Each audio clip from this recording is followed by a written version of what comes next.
So we are still in Torah Nun Dalet 54 and still on Chelek Vav.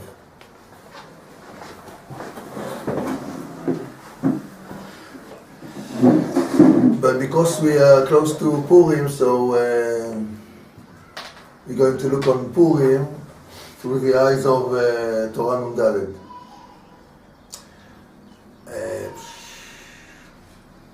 What can I say? We have new friends. So how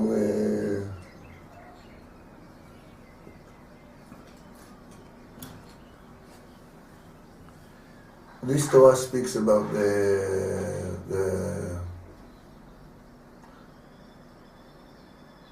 power of the imagination, how we are influenced by our imagination. And the imagination is built from the imagination itself, what's called imaginations, the ability to take pictures, the ability of the eye to take picture and to put it into the brains, because the eye doesn't see. The eye is just like binocular glasses, or a camera. The camera takes photos, but she doesn't know what she sees or what she takes. So this is the power of one power of the imagination. The second is to put it into a memory box. The third is to raise it up when you need it. Like I want to go to the pharmacy.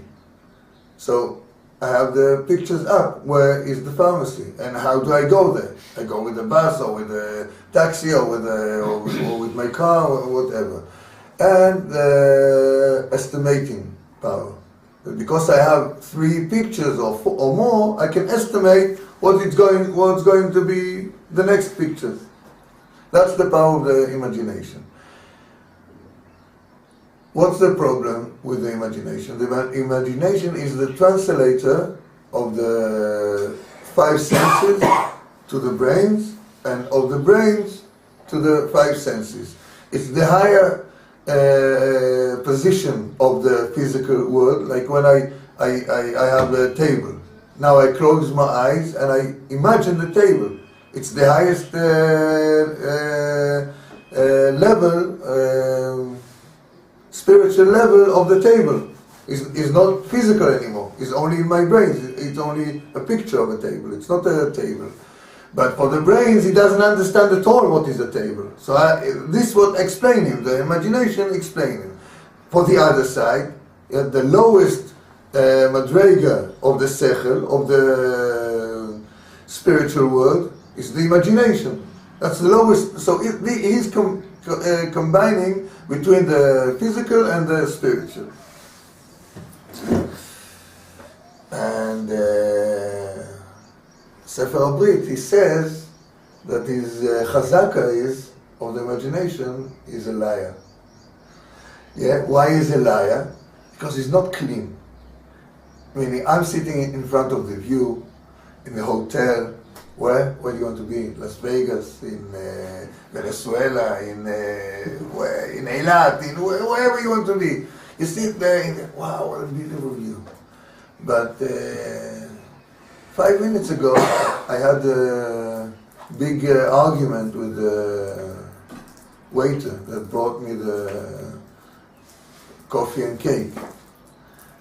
So what picture I remember? I remember the picture of the beautiful view of Eilat, but that feeling of the argument I had before, but for the imagination, it goes together. So if it goes together, next year, okay, let's go for a vacation. Where? In Eilat? No, in Eilat. Why? Everything was okay. The food was okay. The tea and coffee was okay. The view was okay. Everything was okay. The weather, everything. No. It wasn't good. Why? Because it's mixed up with this feeling that the waiter upset me.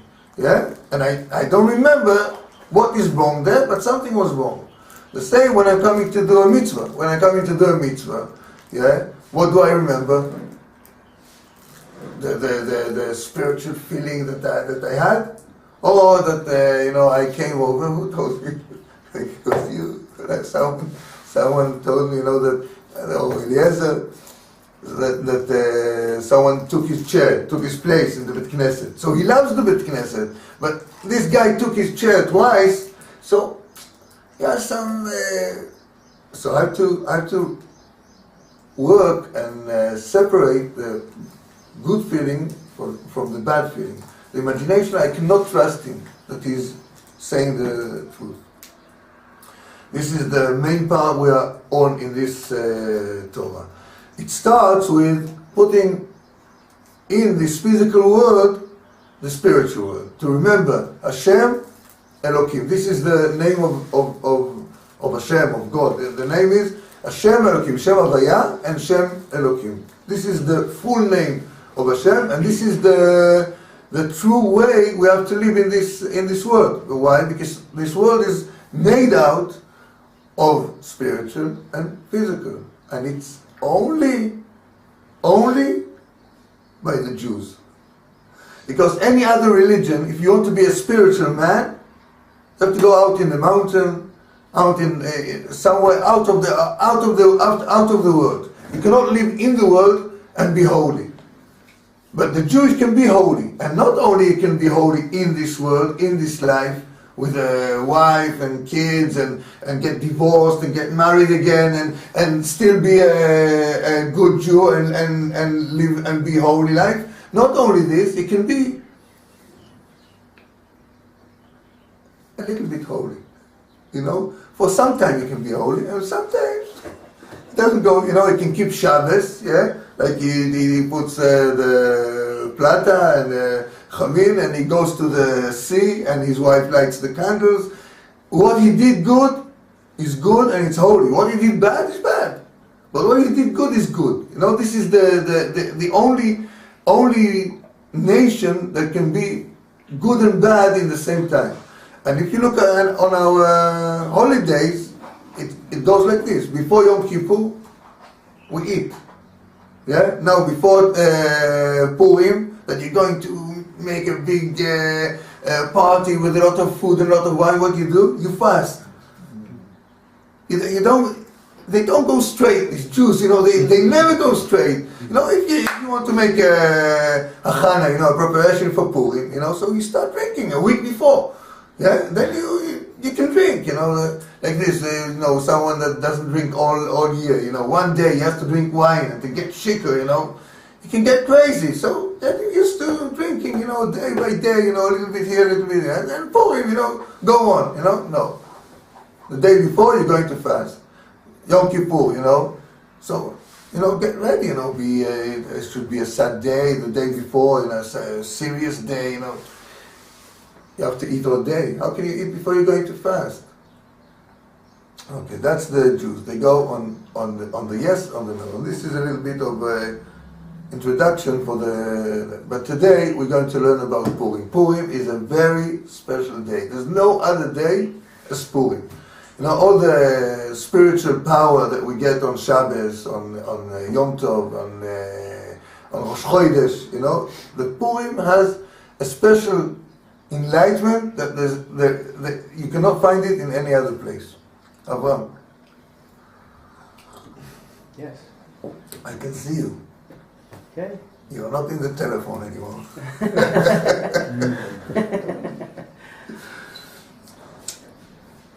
So we learn also in this Torah and in other Torahs the way that the spiritual light, enlightenment comes. We believe that you cannot see Hashem. You can, even when you die, they say that you can see something from Hashem. It's only something. It's not Hashem. It's the Shekhinah that we see. So how can we connect to Him? He puts on his light, his spiritual power, slowly. Yeah? In cover, and another cover, and another cover. This is the name of the Megillah. What is the name of the Megillah? Okay? Megillah is Gilui. Yeah? It comes out from the word Gilui. Yeah? Means up to now, it was Nistar, like the name of Esther. The name of Esther is Nistar. Yeah? So it's he covers himself with the sphirot, with the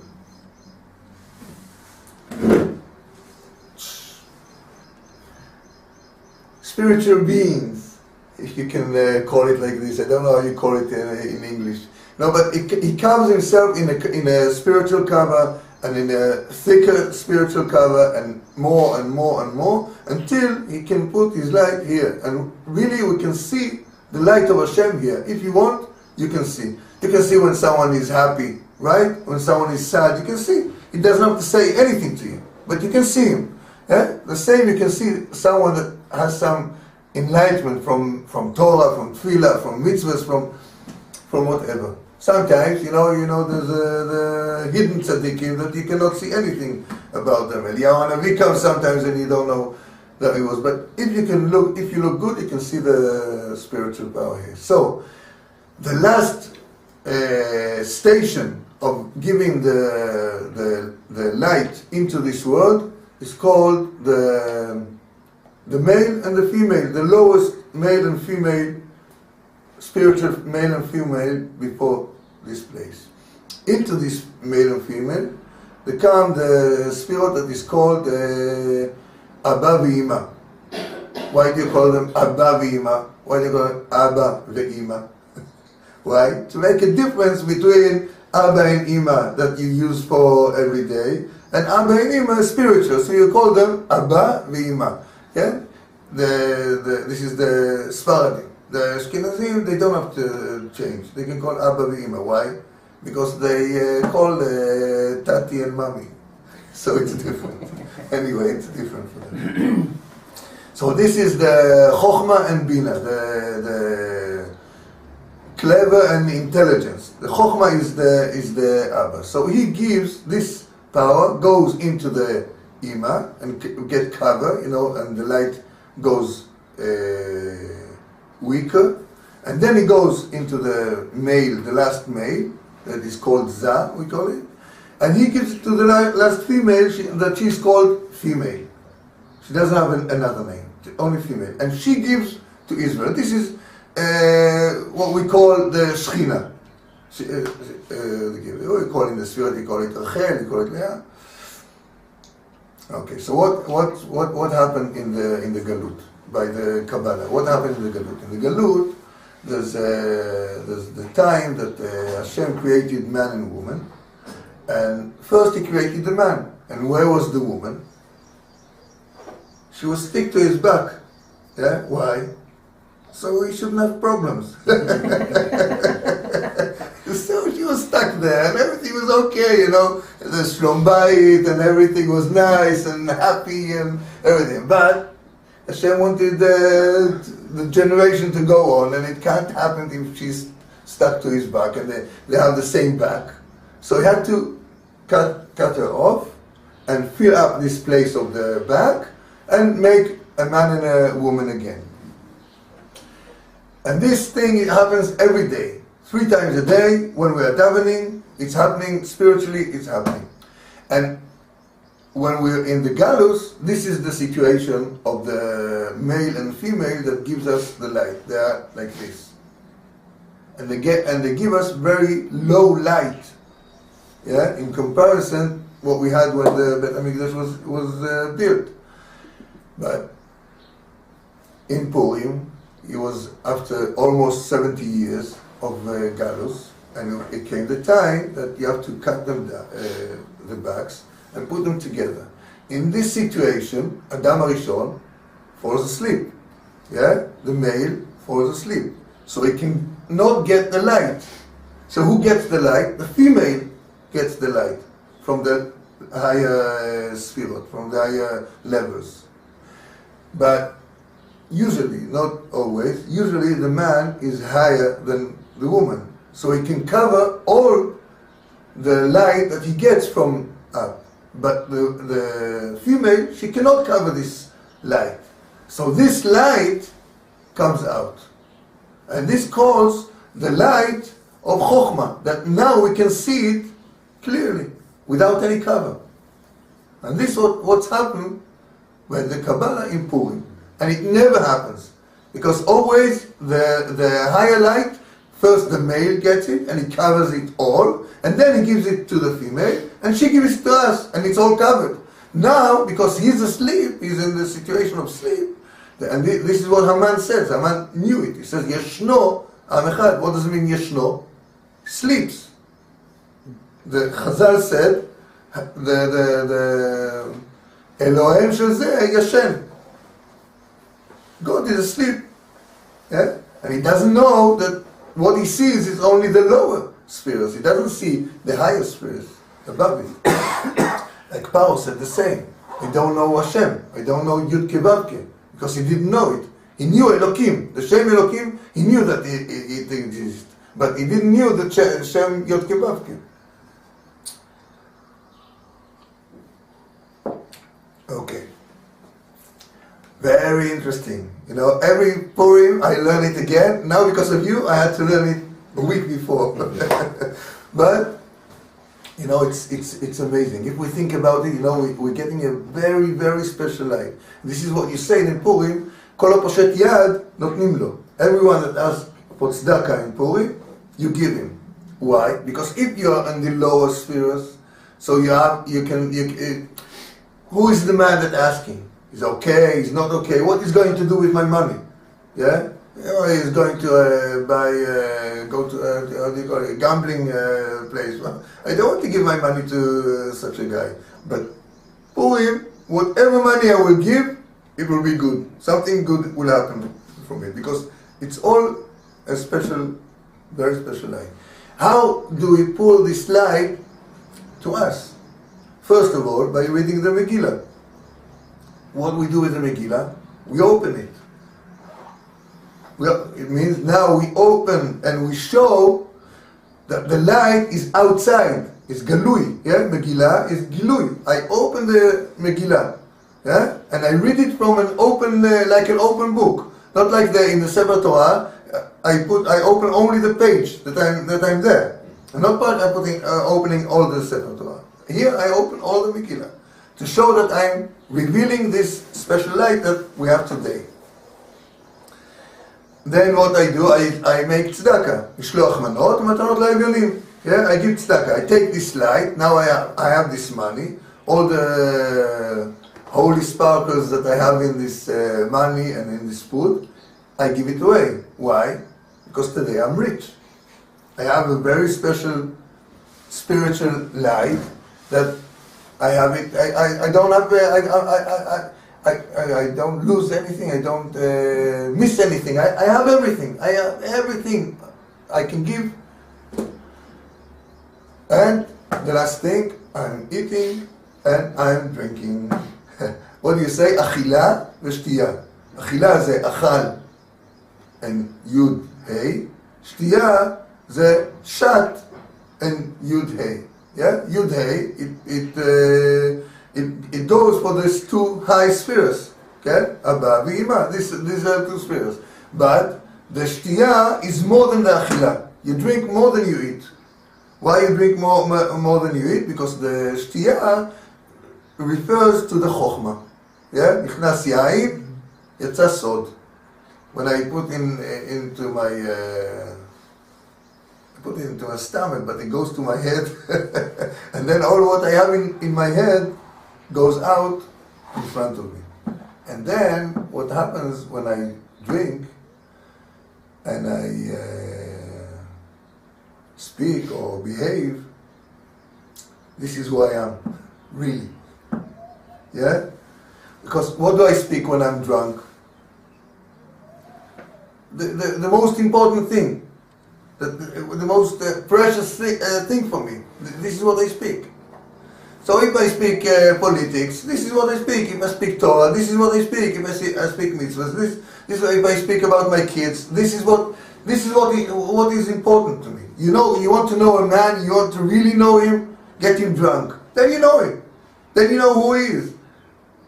Exactly who he is. You know, if he's your friend, if he's not your friend, if he loves you, if he doesn't love you, what does he love, what does he hate, you can know him. Why? Because you see what he speaks about. This is the time. Okay. So then, now we come to our Torah, to our Torah Nun Dalet. What do we come from Torah Nundavid. What? First of all, let's. Why Haman goes on Mordechai? Because Mordechai has the power of this spiritual enlightenment. He has the power of the clever. So what will happen if Mordechai? What happened? What was the argument between Mordechai and the rest of the Sanhedrin? Mordechai, if Haman goes on this street, he runs there. You know, how old is he? He's around 110 years old, something like this, yeah. Because he came over from Israel in at the end of the 70 years, yeah. And he was already when he was in Israel in the Bet HaMikdash, he was already in the Sanhedrin. So he was more than 30, and now it's almost 70. He's close to 100 or even more. And how old is Esther? 75. 75. Yeah, the most beautiful woman in the world. Achashverosh took the most 75 years old. That's all. Okay. So wherever Haman goes, Mordechai goes there, and he's not bowing to Haman. Everybody's bowing, you know. It's okay. The Sanhedrin said, "Listen, you cannot bow to him, but you don't have to be there. Right. Stay at home. Why do you go there? Why do you stay out?" He says, "No, I'm going there, and I'm going to show you I'm not bowing to him. I'm not surrendering to him. I am Jewish, you know, I am Jewish, and he will see that I am Jewish. And he knows that I am Jewish. And Haman knows, you know, that this is enough. To be Jewish is enough. I don't believe in Avodah Zarah. That's enough. If I do more, okay, it's very good. You get a V, you know, you get a good mark, you know. But the moment I say I'm not bowing to any Avodah Zarah, God is one. He's the king all the time, every minute. You know, he's the Balabai. There's no other Balabai, as strong as it can be. You know. So. And they said, no, you don't have to show it to him. It's enough that you know it at home, you believe at home, you don't have to show it out. But Haman knew, if there's one that shows out, that's enough. They don't need more than one. These Jewish people, you know, they're connected together, they are one. If one is okay, you can pull all the rest out of the mud, out of the boats. As he said. So they say, the Chazal says, if Mordechai wouldn't have done it, you know, so Haman wouldn't be mad. So there wouldn't be a Gzeira. So there wouldn't be a revelation of Hashem. There won't be a redemption. Without the Gzeira, there's no redemption. Without Haman going, without Mordechai going davka against Haman, nothing will happen. And this is this enlightenment that we can get on Purim. Yeah, we can get the power that I am Jewish. I'm stubborn. I'm doing davka. You know, I'm going against everything. I'm going against. I'm not going straight. I'm not going because I was told. And this is good for each one of us, yeah, for our private work as a Jew, yeah. I'm not behaving like someone else. I'm behaving like I understand Judaism. I'm going to this rabbi, I learn from this rabbi, I'm willing to listen to this rabbi, I'm willing to listen to any rabbi that speaks Judaism clear, yeah? But I will choose what kind of way I'm going to live. This guy is making Shabbos like this. Wow, very interesting. I want to take this part. Yeah, I want to take this part. The same with the books. You know, I want to take this. Like where do you see it when someone make tshuva? You know, you see someone starts from keeping Shabbos. Someone starts from learning Torah. Someone starts from tying his shoes, his shoelaces. You know, first the left shoe and then the right shoe. each one starts from some other place. Why? Because each one of us has this nitzotz, this sparkle of Judaism that nobody else has it.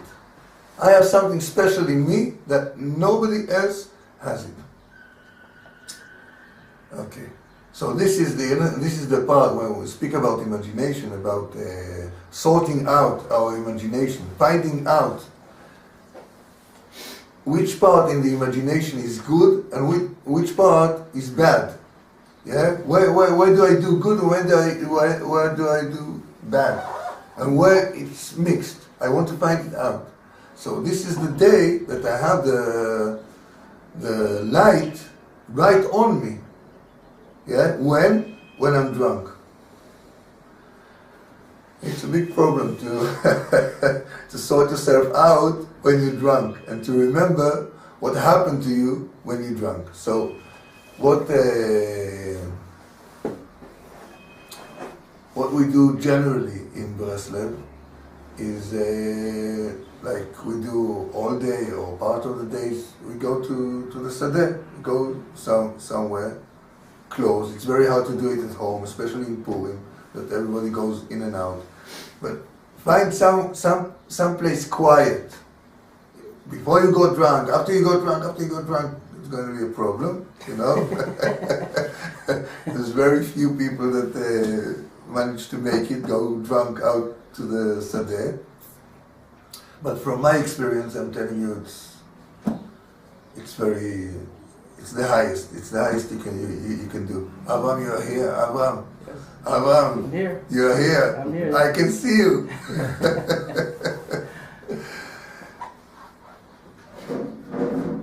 Because the Bet Knesset is right on the field. The place, the Bet Knesset where I daven is right, 10 meters from the field.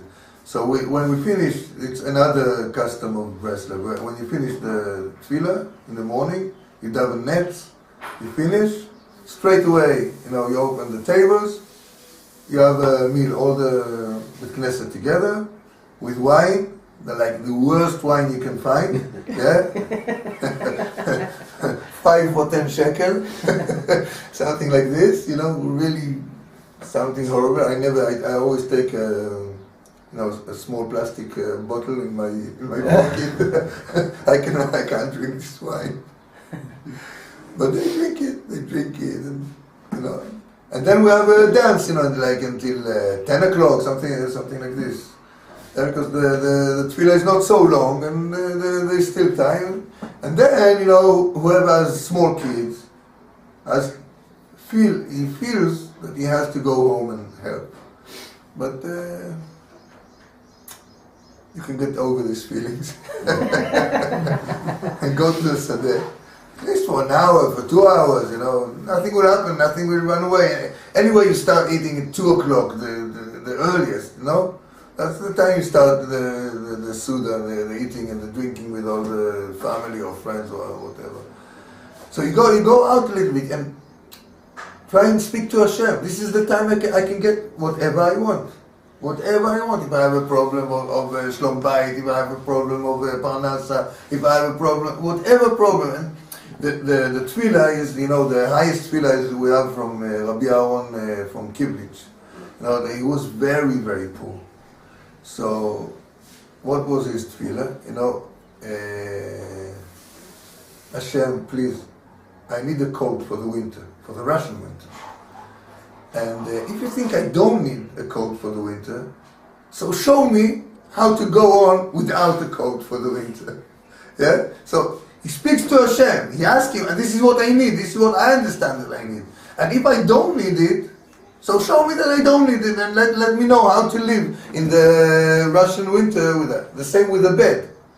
He didn't have a bed. He had one bed for his wife. He had beds for his kids. And for himself, he had material on the floor.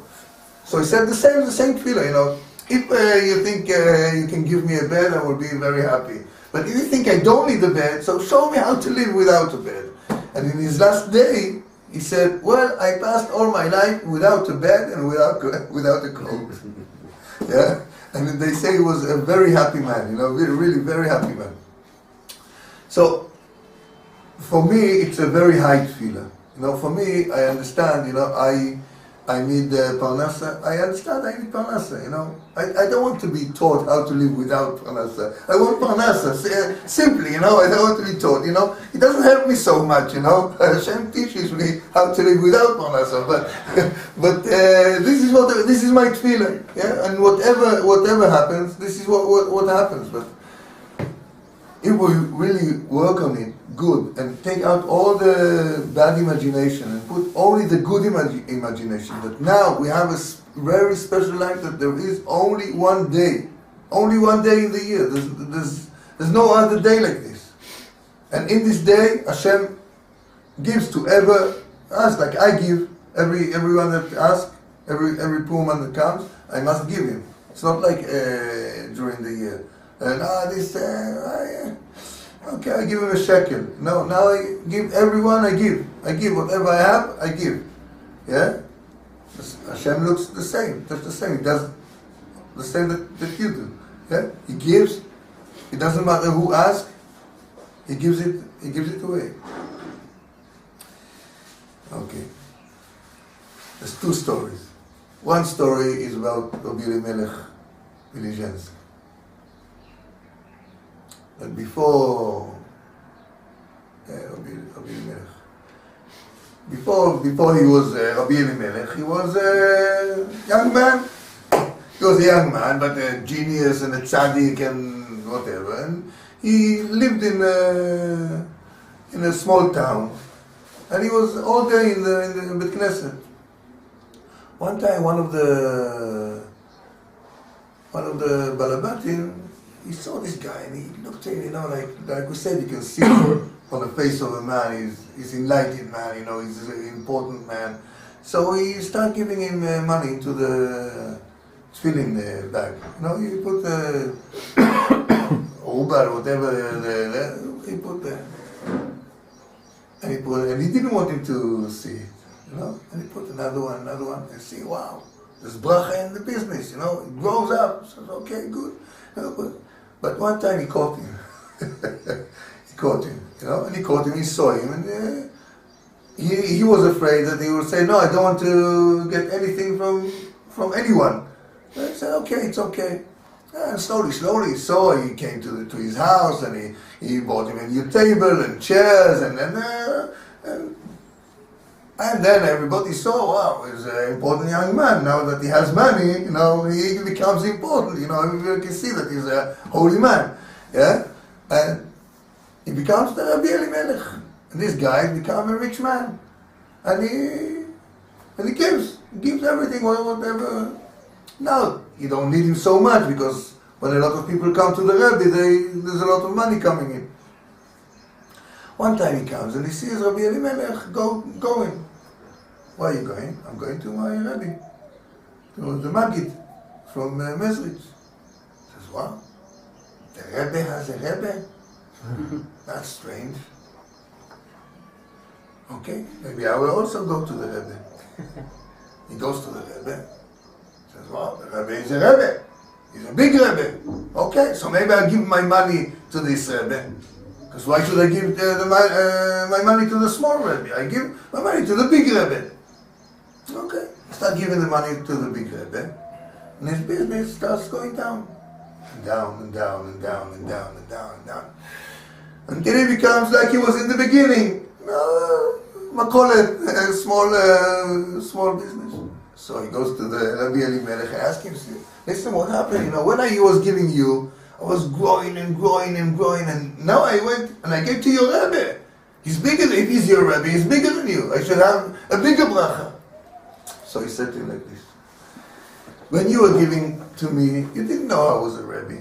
I was a young man, You saw that I have something special, you thought I'm special, and you gave me, And then when I grew up, you kept on giving me.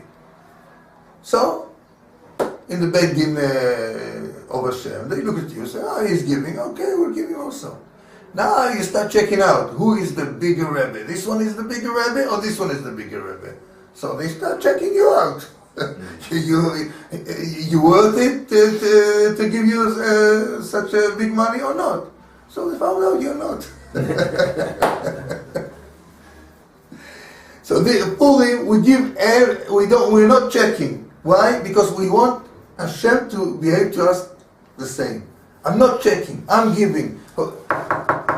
Purim, give me money, okay.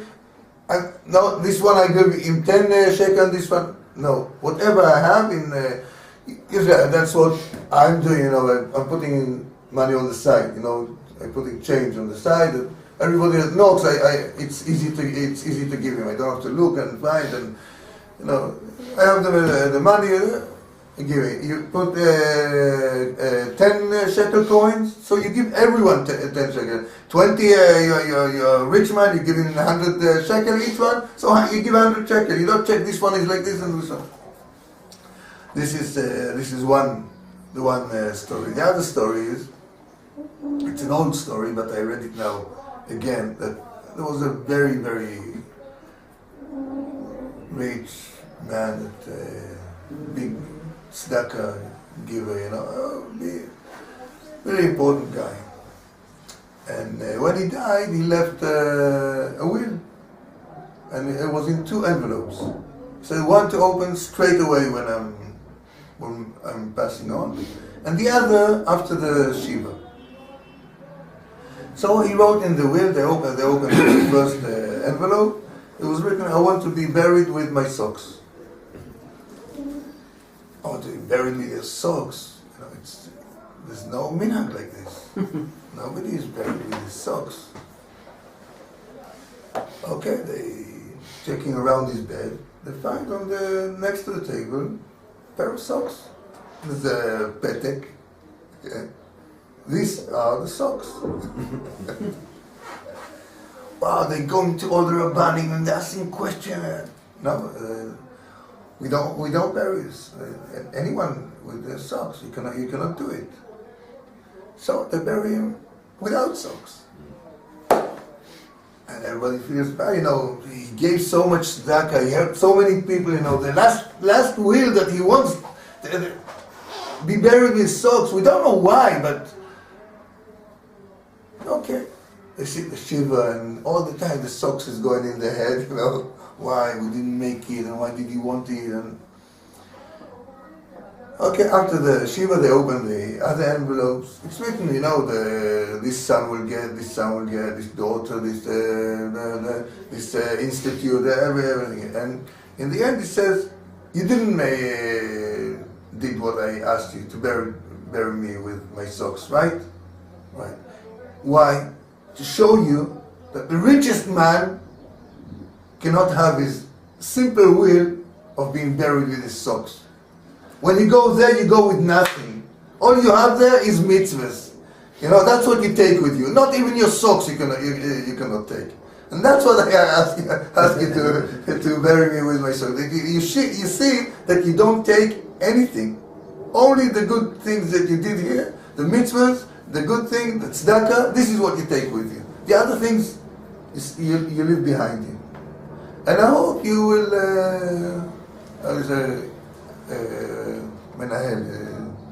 use your money use your money that I gave you in the right way, in the good way. So this is the Purim. This is our Purim. And so our Purim, what we learned from the Purim, that Mordechai really went against Haman like this. But Haman, it's not today, also where this big atzeret, how many, 800 Jews in Jerusalem. It's also to raise up, so we are Jews. That's all. You don't fight. I don't take a gun and I shoot anyone. I'm just saying I am a Jew. So this is the private, the private work that I have to do with myself is to go out, I am a Jew. I am a Jew. What do I have inside that I can take out as a Jewish man? What do I have? What do I have special in me? That I can take out from my heart, from my sechel, from my ideas, that I can be the Jewish man.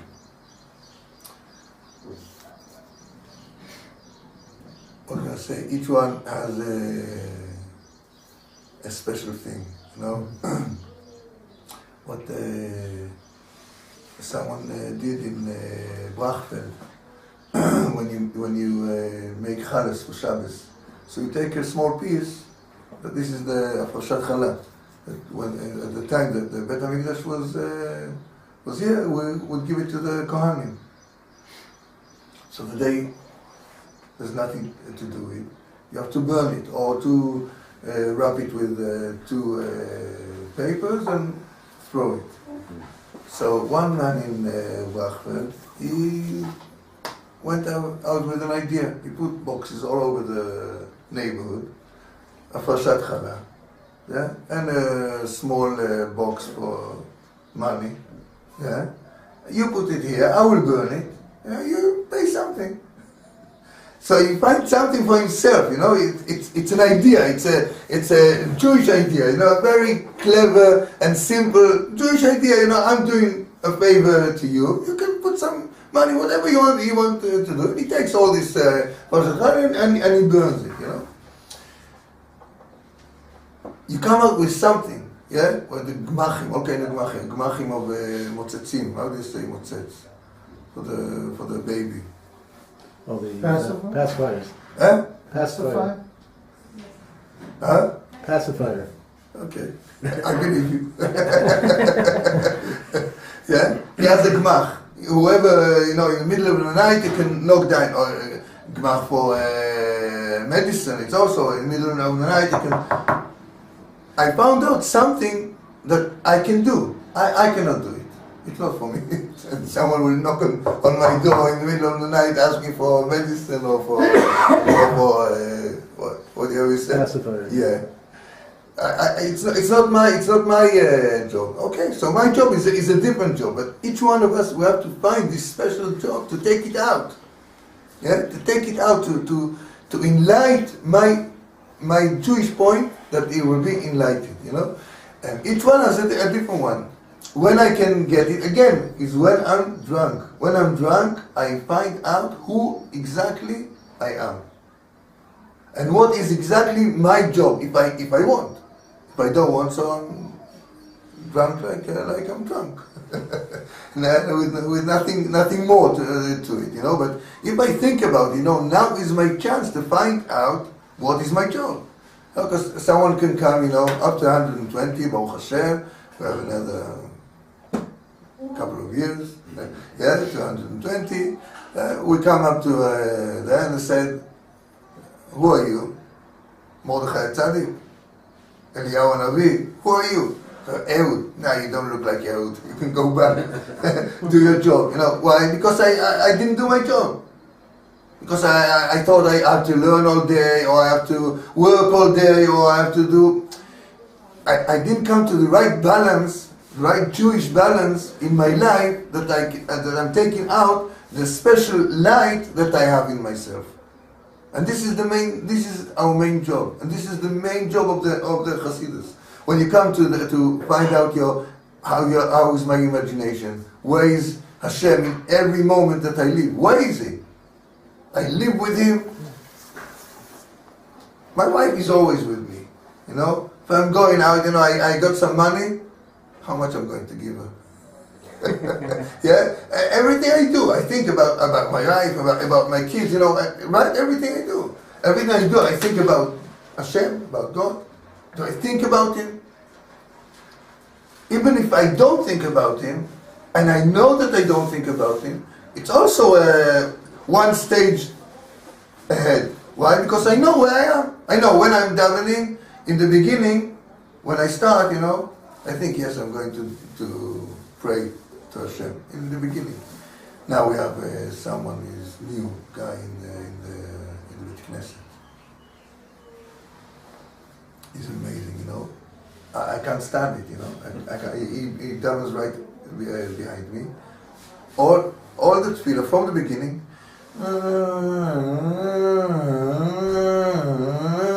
Like a baby crying, you know. This is his music, you know.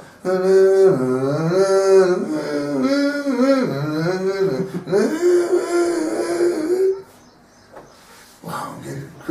If I thought if I was God, take what you want, take, just leave me alone.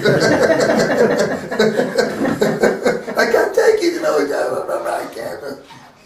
An hour, more than an hour, I know.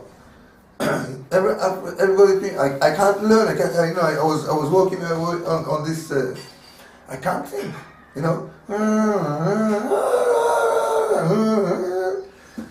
Amazing.